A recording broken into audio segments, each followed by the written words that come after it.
A. Have you ever used alternative medicine? Yes. What did you use? Acupuncture. And did it work?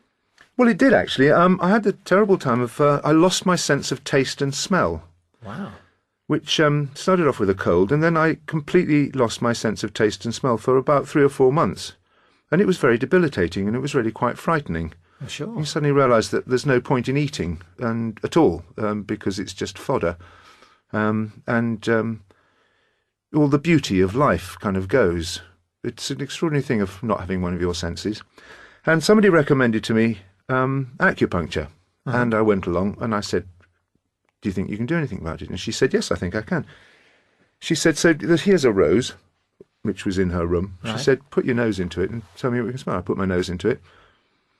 And I couldn't smell a thing at all, absolutely nothing at all.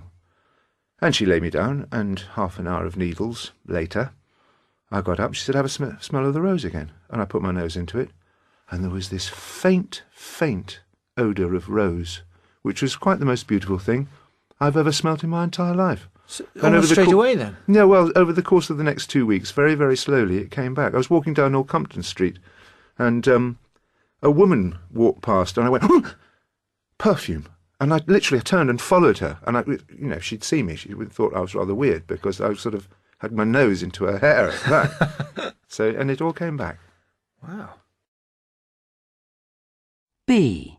Ever since my children were born, well, even before my children were born, which is a very, very long time ago now, we've used alternative medicine, or I like to call it complementary medicine. We use homeopathy. And none of my children ever had an antibiotic when they were growing up. And I think that's quite a good claim, actually. They have used them since they've been adult for various things because of work and having to get their voices back.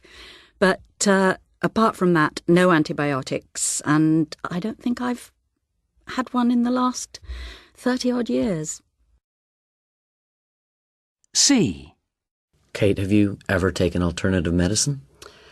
Well, a time I remember was when my second child, childbirth of my second, because my first was pretty dramatic experience, so I thought I'd go and find out if I could make it easier. So I went to a homeopath who gave me a lot of pills and said that when contractions started I should take one and then, an hour later take another one and an hour later take two.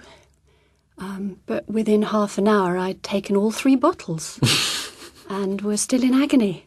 No. Yeah. Not having done anything? No. So did you call the person? These aren't working. No, I never did. But Okay. I wouldn't recommend homeopathy for childbirth. No. Good conclusion. D. So, Adam, what's your take on alternative medicine? Do you have any experience? Just one. And I was taking a very long flight from London to Vancouver. And I don't like flying, but I don't take anything for that. But when I got there, I was only there for a very few days, and I wanted to enjoy my waking hours, and the jet lag was crazy, so I bought some herbal sleeping pills. Oh, right. So I didn't want to use really heavy real sleeping pills. I'd never used those. So I went to buy some herbal sleeping pills and put them in my bag, and then I got there and I look at the package and it says, take 8 half an hour before bedtime. So I thought that was quite a lot. But that's what it said. So I took 8, but it was a bit like having a lot of grass in my mouth. It was like swallowing a lot of grass before bed, and then it made me a little windy, so it was like burping up like a lot of grass. And I was burping, so I wasn't sleeping, so I wasn't really convinced about them. So a great night's sleep. It was wonderful. A lot of grass.